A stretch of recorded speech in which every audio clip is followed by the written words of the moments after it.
Oh, hello there. I'm Bilchen Cooper. In this class, I'll read to all of you. Chapter 7 of Dracula. Ass. Oh. Dracula. Bram Stoker. Chapter 7. From a correspondent. Whitby. One of the greatest insidious storms on record has just been experienced here, with results both strange and unique. The weather had been somewhat sultry, but not to any degree uncommon in the month of August. Saturday evening was as fine as was ever known, and the great body of holiday makers laid out yesterday for visits to Mulgrave Woods, Robin Hidsby, Great Mill, Onswick, Staithes, and the various trips in the neighbourhood of Whitby. The steamers Emma and Scarborough made trips up and down the coast, and there was an unusual amount of tripping both to and from Whitby. The day was unusually fine till the afternoon, when some of the gossips who frequent the East Cliff churchyard, and from that commanding eminence watched the wide sweep of sea visible to the north and east, called attention to a sudden show of mare's tails high in the sky to the northwest. The wind was then blowing from the southwest in the mild degree which in barometrical language is ranked now the light breeze. The coast guard on duty at once made report, and one old fisherman, who for more than half a century has kept watch on with the signs from the East Cliff, foretold in an emphatic manner the coming of a sudden storm. The approach of sunset was so very beautiful, so grand in its masses of splendidly coloured clouds, that there was quite an assemblage on the walk along the cliff in the old churchyard to enjoy the beauty. Before the sun lit below the black mass of Catalinus, standing boldly athwart the western sky, its downward way was marked by myriad clouds of every sunset colour of flame, purple, pink, brand, violet, and all the tints of gold, with here and there masses not large, but of seemingly absolute blackness, in all sorts of shapes, as well outlined as colossal silhouettes. The experience was not lost on the painters, and doubtless some of the sketches of the prelude to the great storm will grace. There are, and there was in May next. More than one captain made up his mind then and there that his cobbler, his mule as they termed the different classes of boats, would remain in the harbour till the storm had passed. The wind fell away entirely during the evening, and at midnight there was a dead calm, a sultry heat, and that prevailing intensity which, on the approach of thunder, affects persons of a sensitive nature. There were but few lights in sight at sea, for even the coasting steamers, which usually hug the shore so closely, kept well to seaward, and but few fishing boats were in sight. The only sail noticeable was a French schooner with all sails set, which was seemingly going westwards. The foolhardiness or ignorance of her officers was a prolific theme for comment whilst she remained in sight, and efforts were made to signal her to reduce sail in face of her danger. Before the night shut down she was seen with sails idly flapping as she gently rolled on the undulating swell of the sea. Shortly before 10 o'clock the stillness of the air grew quite oppressive, and the silence was so marked that the bleating of a sheep and or the barking of a dog in the town was distinctly heard, and the bun on the pier, with its lively French air, was like a discord in the great harmony of nature's silence. A little after midnight came a strange sound from over the sea, and high overhead there began to carry a strange, faint, hollow booming. Then without warning the tempest broke, with a rapidity which, at the time, seemed incredible, and even afterwards is impossible to realise. The whole aspect of nature at once became convulsed. The waves rose in growing fury, each overtopping its fellow, till in a very few minutes the lately glassy sea was like a roaring and devouring monster. White-crested waves beat madly on the level sands and rushed up the shelving cliffs. Others broke over the piers, and with this beam swept the lanthorns of the lighthouses which rise from the end of either pier of Whitby Harbour.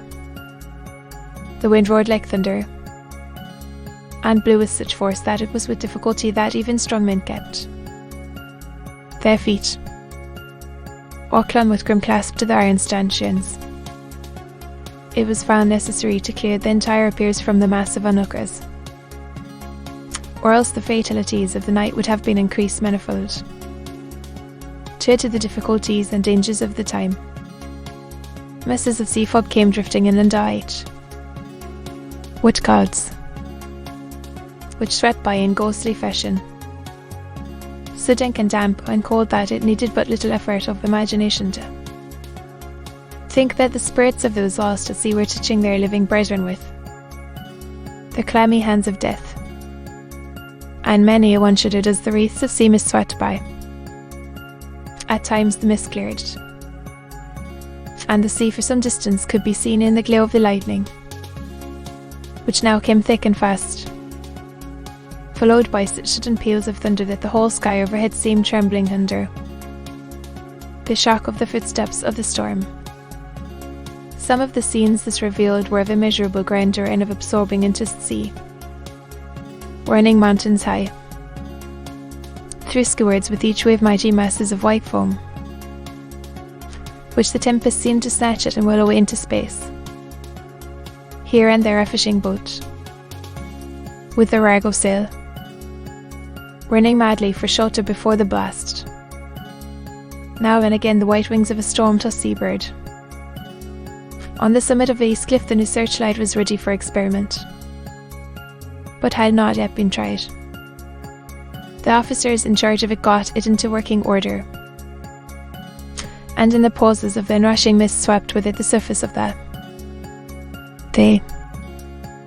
Once or twice its service was most effective, as when a fishing boat, with gummel under water, rushed into the harbour, able, by the guidance of the sheltering light, to avoid the danger of dashing against the piers. As each boat achieved the safety of the port there was a shout of joy from the mass of people on shore, a shout which for a moment seemed to cleave the gale and was then swept away in its rush. Before long the searchlight discovered some distance away a schooner with all sails set, apparently the same vessel which had been noticed earlier in the evening. The wind had by this time backed to the east, and there was a shudder amongst the watchers on the cliff as they realised the terrible danger in which she now was. Between her and the port lay the great flat reef on which so many anchored ships have from time to time suffered, and with the wind blowing from its present quarter, it would be quite impossible that she should fish the entrance of the harbour. It was now nearly the hour of high tide, but the waves were so great that in their troughs the shallows of the shore were almost visible, and the schooner, with all sails set, was rushing with such speed that, in the words of one old sot, she must fetch up somewhere. If it was only in hell. Then came another rush of sea fog, greater than any hitherto massive dank mist, which seemed to close on all things like a grey pall, and left available to men only the organ of hearing, for the roar of the tempest, and the crash of the thunder, and the booming of the mighty billows came through the damp oblivion even louder then. Therefore, the rays of the searchlight were kept fixed on the harbour mouth across the east. Where the shock was expected, and men waited breathless. The wind suddenly shifted to the northeast, and the remnant of the sea fog melted in the blasts. And then, Marbaldic dew, between the piers, leaping from wave to wave as it rushed at headlong speed, swept the strange schooner before the blast, with all sails set, and gained the safety of the harbour. The searchlight followed her, and a shudder ran through all who saw her, for lashed to the helm was a corpse, with drooping head, which swung horribly to and fro at each motion of the ship. No other form could be seen on deck at all. A great awe came on all as they realised that the ship, as if by a miracle, had found the harbour, and steered safe by the hand of a dead man. However, all took place more quickly than it takes to write these words.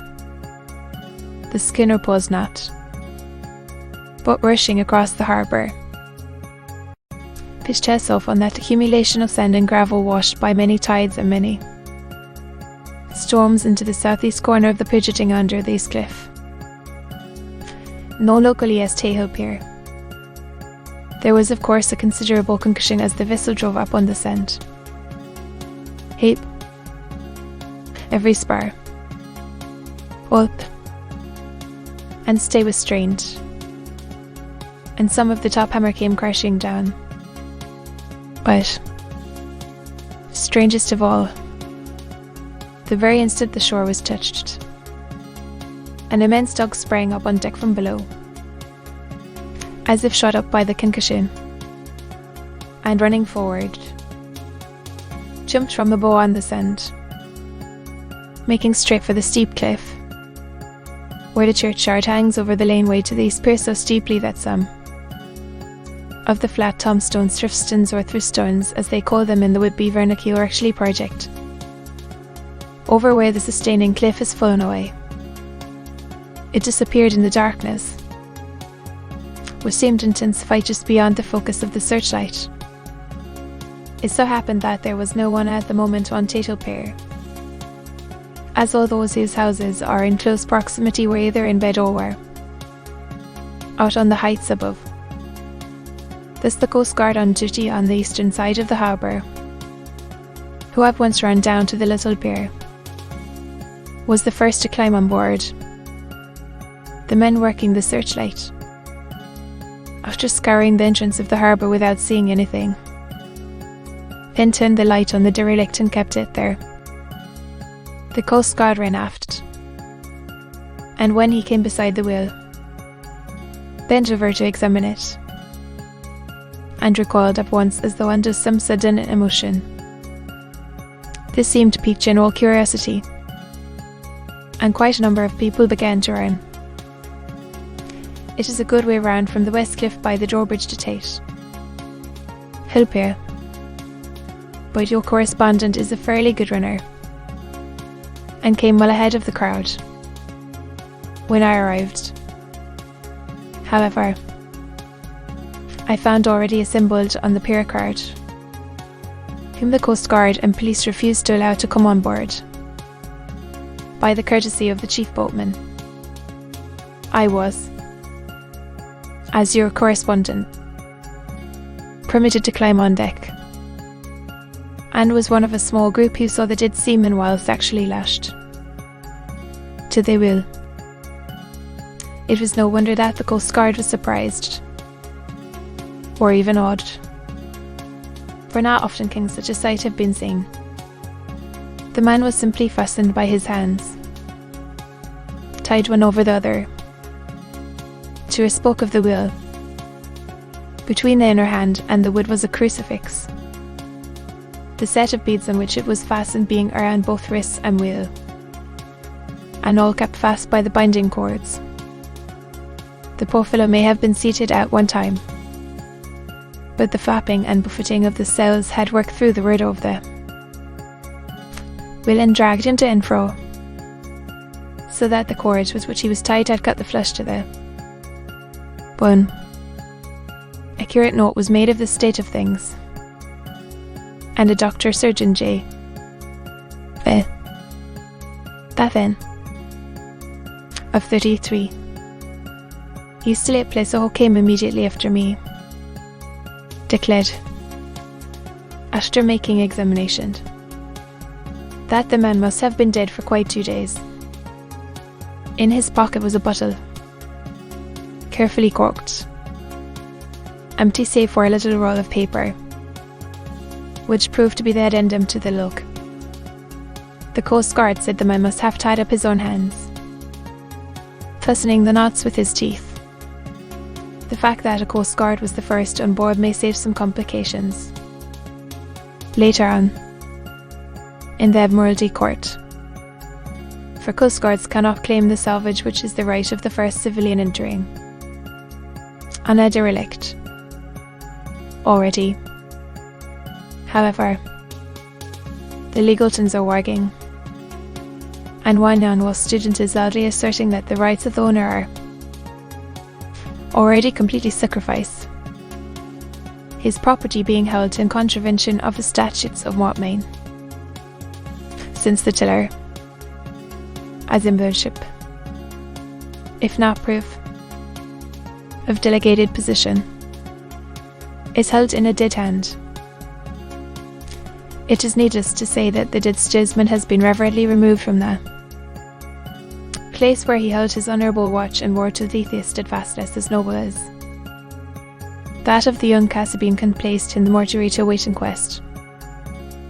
Already the sudden storm is passing, and its fire sense is abating. Crowds are scattering homeward, and the sky is beginning to redden over the Yorkshire wolds. I shall send, in time for your next issue, for the details of the derelict ship which found her way so miraculously into harbour in the storm. 9 August, the sequel to the strange arrival of the derelict in the storm last night, is almost more startling than the thing itself. It turns out that the schooner is a Russian from Werner, and is called the Demeter. She is almost entirely in ballast of silver sand, with only a small amount of cargo, a number of great wooden boxes filled with mould. This cargo was consigned to a would-be solicitor, Mr.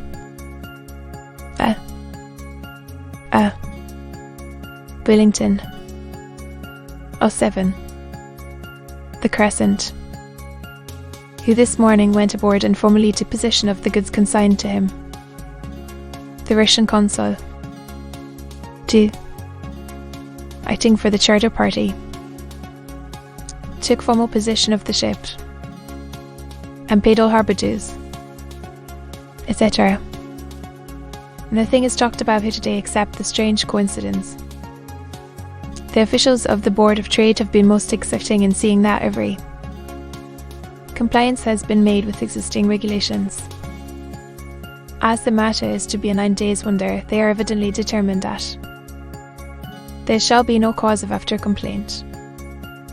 A good deal of interest was aboard concerning the dog which landed when the ship struck, and more than a few of the members of this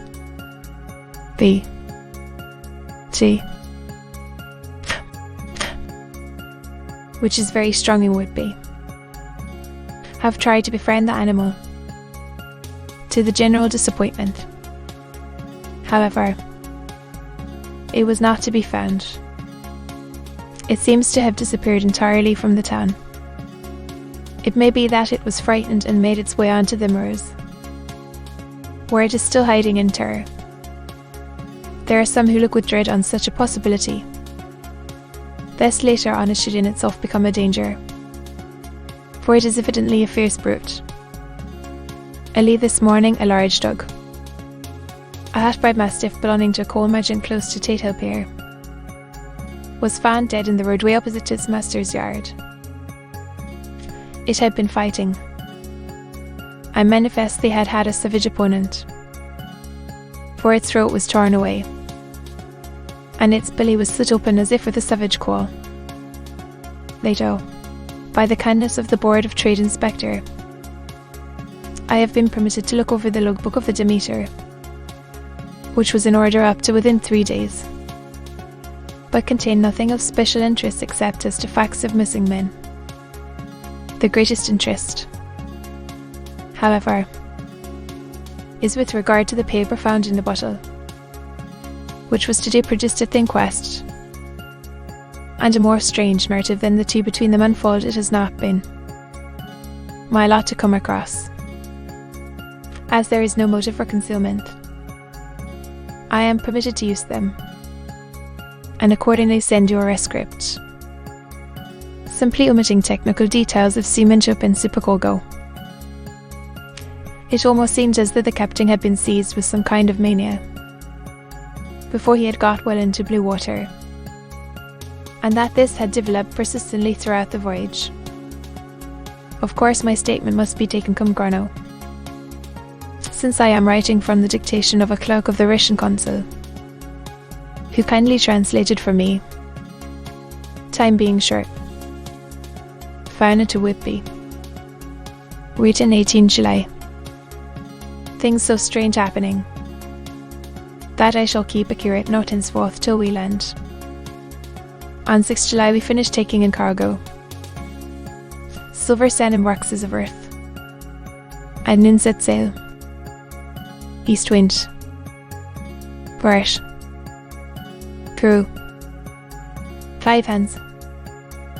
2 mates. Bethu. And myself captain. On 11 July at dawn entered Bosphorus, boarded by Turkish customs officers. Bakshish. All correct. Underway at 4 p. On 12 July through Dardanelles. More customs officers and flag boat of guarding squadron. Bakshish again. Work of officers thorough, but quick. Want us off soon. At dark passed into Archipelago. On 13 July past Cape Madabin. Crew dissatisfied about something. Seemed scared, but would not speak out. On 14 July was somewhat anxious about crew. Men all steady fellows, who sailed with me before. Could not make out what was wrong. They only told him there was something, and crossed themselves. Made lost temper with one of them that day and struck him. Expected fierce quarrel, but all was quiet. On 16 July mate reported in the morning that one of crew, Petrovsky, was missing. Could not account for it. Took board watch a buzz last night. Was relieved by Abramov, but did not go to bunk. Men more downcast than ever. All said they expected something of the kind, but would not say more than there was something aboard. Mate getting very impatient with them. Feared some trouble ahead. On 17 July. Yesterday. One of the men, all grand, came to my cabin, and in an awestruck way confided to me that he thought there was a strange man aboard the ship. He said that in his watch he had been sheltering behind the deckhouse, as there was a rainstorm, when he saw it all. Then man, who was not like any of the crew, come up the companionway and go along the deck forward and disappear. He followed cautiously, but when he got to bows found no one, and the hatchways were all closed. He was in a panic of superstitious fear, and I am afraid the panic may spread. To lay it, I shall today search the entire ship carefully from stem to stern. Later in the day I got together the whole crew, and told them as they evidently thought there was someone in the ship. We would search from stem to stern. First mate Henry said it was folly, and to yield to such foolish ideas would demoralise the men. Said he would engage to keep them out of trouble with a handspike. I let him take the helm, while the rest began thorough search, all keeping abreast. With lanterns, we left no corner unsearched, as there were only the big wooden boxes. There were no odd corners where our men could hide. Men much relieved when search over, and went back to work cheerfully. First mate scowled, but said nothing. 22 July, rough for the last 3 days, and all hands busy with sails, no time to be frightened. Men seem to have forgotten their dread. Mate cheerful again, and all on good terms. Praised men for work in bad weather. Past Gibraltar and out through straits. All well. 24 July. There seems some doom over this ship. Already a hand short, and entering on the Bay of Biscay with wild weather ahead. And yet last night another man lost disappeared. Like the first. He came off his watch and was not seen again. Men all in a panic of fear. Sent a round robin, asking to have double watch, as they fear to be alone. Mate angry. Fear there will be some trouble, as either he or the men will do some violence. 28 July. 4 days in hell. Knocking about in a sort of maelstrom, and the wind a tempest. No sleep for anyone. Men all worn out. Hardly know how to sit a watch, since no one fit to go on. Second mate volunteered to steer and watch, and let men snatch a few hours sleep. Wind abating.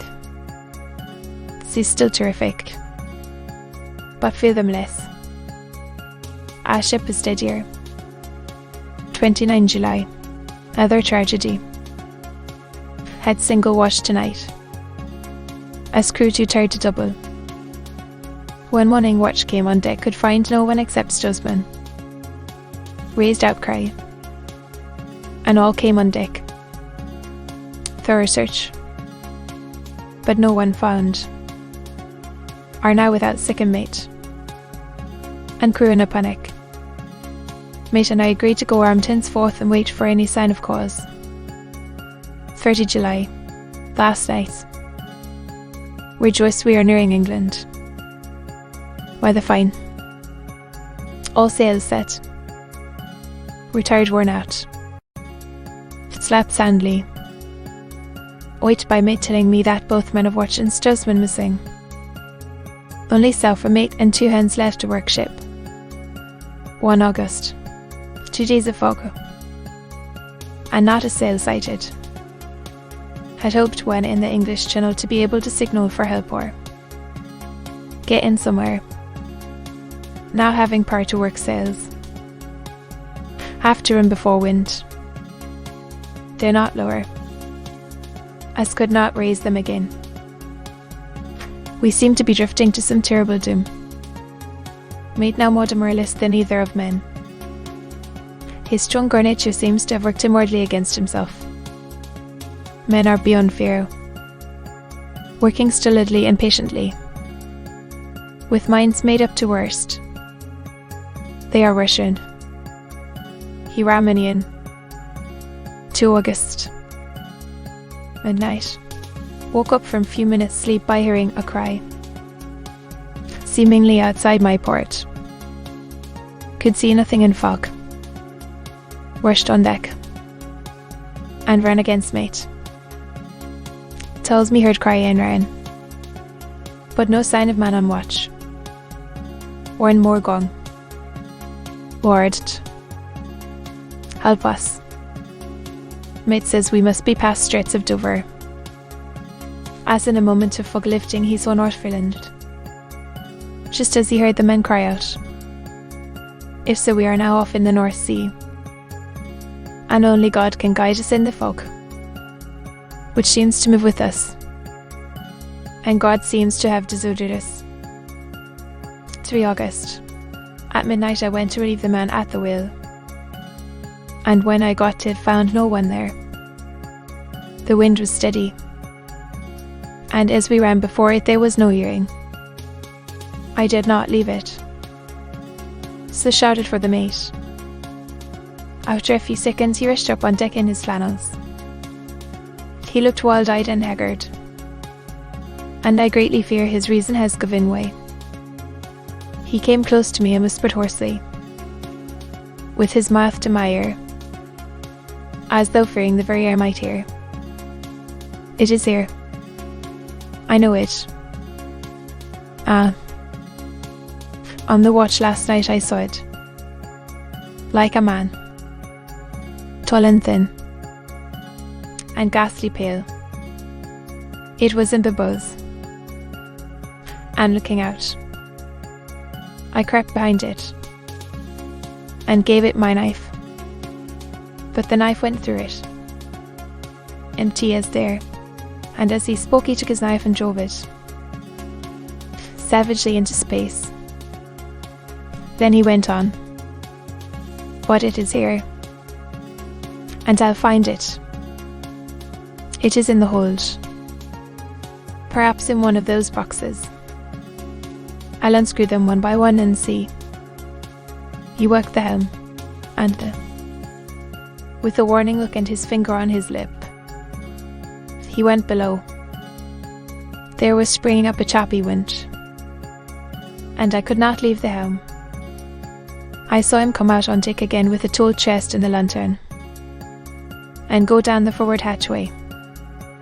He is mad. Starked. Raving mad. And it's no use my trying to stop him. He can't hurt those big boxes. They are invoiced as clay, and to pull them about is as harmless a thing. As he can do. So here I stay, and mind the helm, and write these notes. I can only trust in God and wait till the fog clears. And if I can't steer it to any harbour with the wind that is, I shall cut down sails and lie by, and signal for help. It is nearly all over now, just as I was beginning to hope that the mate would come off, I heard him knocking away at something in the hold, and work is good for him. There came up the hatchway a sudden, startled scream, which made my blood run cold, and up on the deck he came as a shot from a gun, a raging madman, with his eyes rolling and his face convulsed with fear. Save me. Save me, he cried, and then looked round on the blanket of fog. His heart turned to despair, and in a steady voice he said, "You had better come too, Arting, before it is too late. He is there. I know the secret now. The sea will save me from him, and it is all that is left before I could say a word or move forward to seize him." He sprang on the bulwark and deliberately threw himself into the sea. I suppose I know the secret too. It was this madman who had got rid of the men one by one, and now he has followed them himself. God help me. How am I to account for all these horrors when I get to port? When I get to port. Will that ever be? 4 August. Still fog, which the sunrise cannot pierce. I know there is sunrise because I am a sailor. Why else I know not. I dared not go below. I did not leave the helm. So here all night I stayed, and in the dimness of the night I saw it him. God forgive me. But the mate was right to jump overboard. It was better to die like a man. to die like a sailor in blue water no man can object. But I am captain, and I must not leave my ship, but I shall buffet this wee Nor monster, for I shall tie my hands to the wheel when my strength begins to fail, and along with them I shall tie that which height dare not touch. And then, come good wind or foul, I shall save my soul, and my honour as a captain. I am growing weaker, and the night is coming on. If he can look me in the face again, I may not have time checked. If we are wrecked, mayhap this bottle may be found, and those who find it may understand. If not, well, then all men shall know that I have been true to my trust.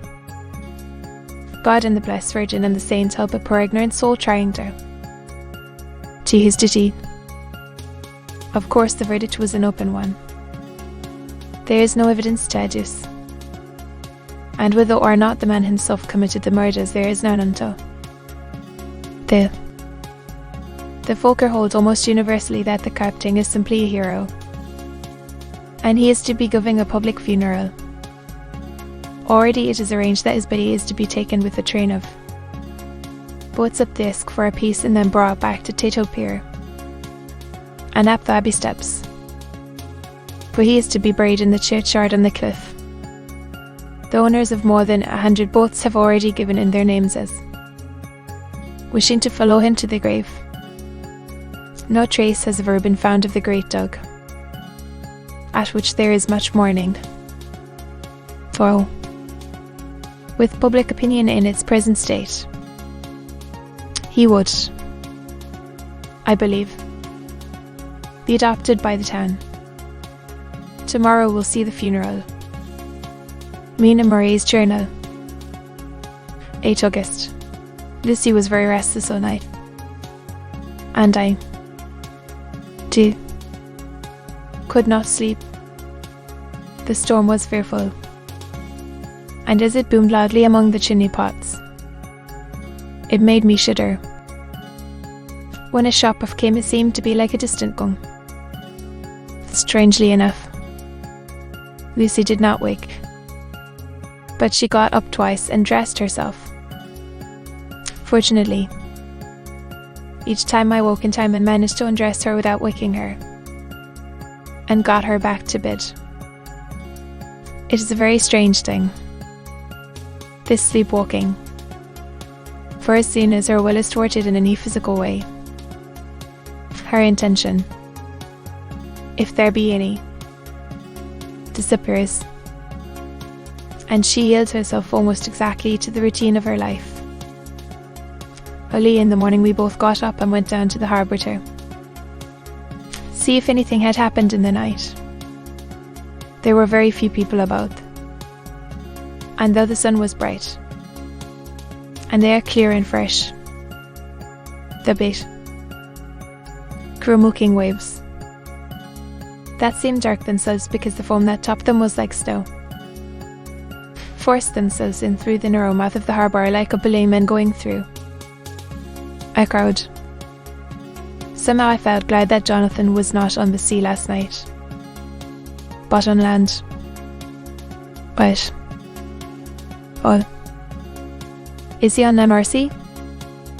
Where is he? And how? I am getting fearfully anxious about him. If I only knew what to do, and could do anything. 10 August. The funeral of the Percy captain today was most touching. Every boat in the harbour seemed to be there, and the coffin was carried by captains all the way from Tato Pier to the churchyard. Lucy came with me, and we went early to our old seat, whilst the cortege of boats went up the river to the viaduct and came down. Then we had a lovely view, and saw the procession nearly all the way. The poor fellow was laid to rest quite near our seat, so that we stood on it when the town came and saw everything.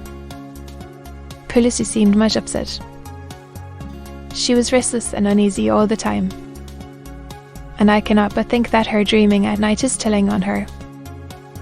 She is quite odd in one thing. She will not admit to me that there is any cause for restlessness. For if there be, she does not understand it herself. There is an additional cause in that poor old Mr. Swolls was found dead this morning on our seat, his leg being broken. He had evidently, as the doctor said, fallen back in the seat in some sort of fright, for there was a look of fear and horror on his face that the men said made them shudder. Poor dear old man. Perhaps he had seen death with his dying eyes. Lucy is so sweet and sensitive that she feels influences more acutely than other people do. Just now she was quite upset by a little thing which I did not much aid, though I am myself very fond of animals. One of the men who came up here often to look for the boats was followed by his dog. The dog is always with him. They are both quiet persons, and I never saw the man angry, nor heard the dog bark. During the service the dog would not come to its master. He was on the seat with us, but kept a few yards off, barking and howling. Its master spoke too gently, and then harshly, and then angrily, but it would neither come nor cease to make a noise. It was in a sort of fury, with its eye savage, and all its heads bristling out like a cat's tail when pisses on the warpath. Finally the man got angry and jumped down and kicked the dog, and then took it by the scruff of the neck and half dragged and half threw it on the tombstone on which the seat is fixed. The moment it touched the stone the poor thing became quiet and fell all into a tremble. It did not try to get away, but crouched down, covering and cowering, and was in such a pitiable state of terror that I tried, though without effect, to comfort it. Lucy was full of pity, too, but she did not attempt to touch the dog, but looked at it in an agonist sort of way. I greatly fear that she is of too supersensitive a nature to go through the world without trouble. She will be dreaming of this tonight, I am sure. The whole agglomeration of things that ship steered into port by a dead man. His attitude, tied to the wheel with a crucifix and beads. The touching funeral. The dog, now furious and now in terror, will all afford material for her dreams. I think it will be best for her to go to bed tired out physically, so I shall take her for a long walk by the cluster Robin Hoods, bay and back. She ought not to have much inclination for sleepwalking then. To be continued.